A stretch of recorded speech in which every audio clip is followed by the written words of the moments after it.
Next we have another politically themed speech from Shay Merritte. Shay is a strong advocate of voting rights and has spent many weekends for the last years with a nonpartisan nonprofit registering voters and encouraging them to vote early. However, for his sixth speech, he would like to take on the challenge of trying to convince you not to vote in Project 9, Persuade With Power, which is a 5 to 7 minute speech. Shay's title is You Don't Need to Vote. Please help us welcome Shay Merritte.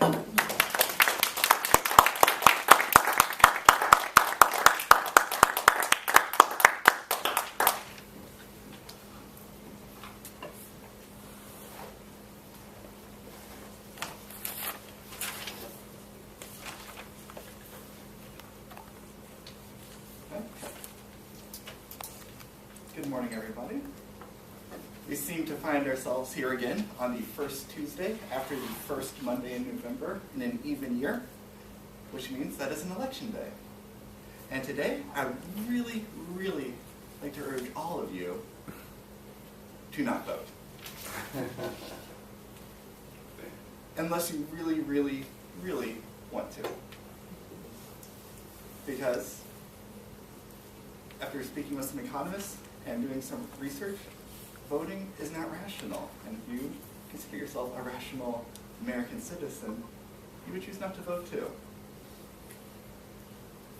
So why would you not want to vote? Well, at a very, very high level, voting does not count for much. Unless you live in one of the battleground states like Ohio, I guess. Your vote really doesn't have an impact in the overall electoral college system that was set up by our founding fathers.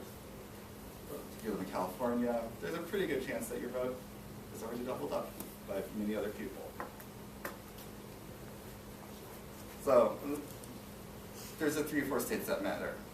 But even in these 3 or 4 states that are considered a battleground state, where it's so close no one could ever tell who is going to be the winner, most close races, after several academic studies, show that they're not actually all that close.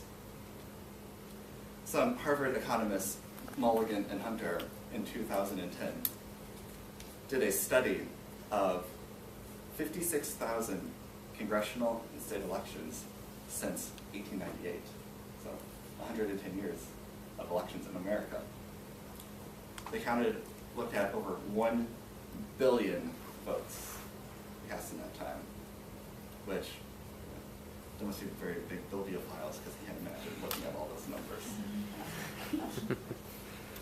And they've discovered that most victories of the winnings came in the margin of about 25%, and that in every one of those 56,000 elections, only 8 were decided by a single vote. And most of those happened pre-computers and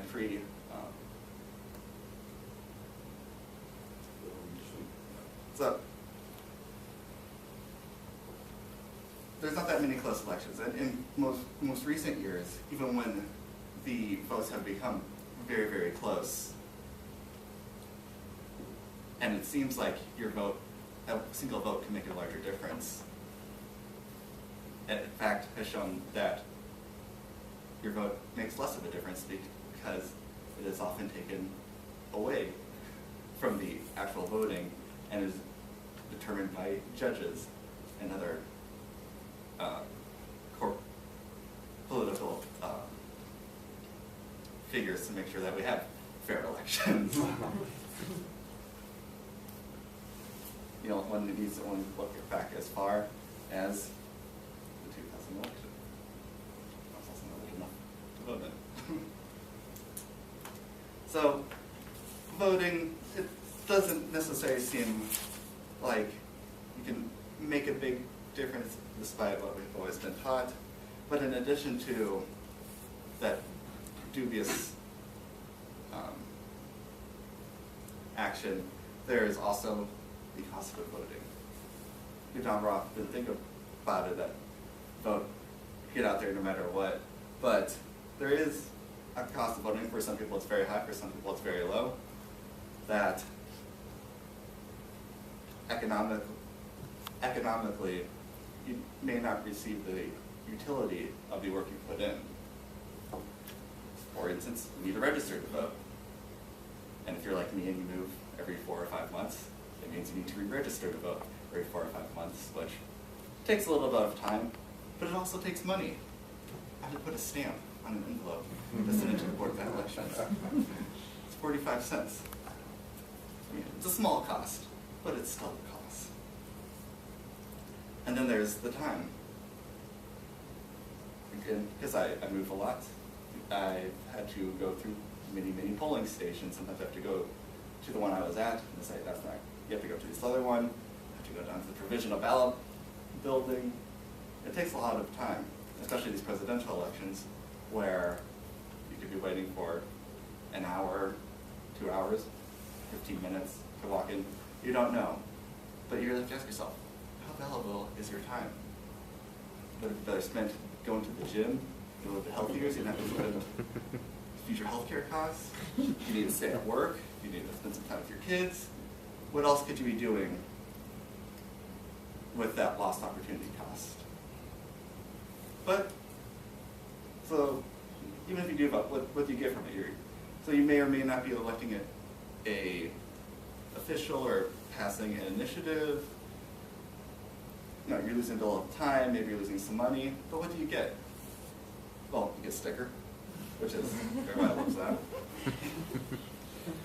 But you also get the sense of community pride and that you are making a difference. Many economists compare voting to watching a sport or playing the lottery.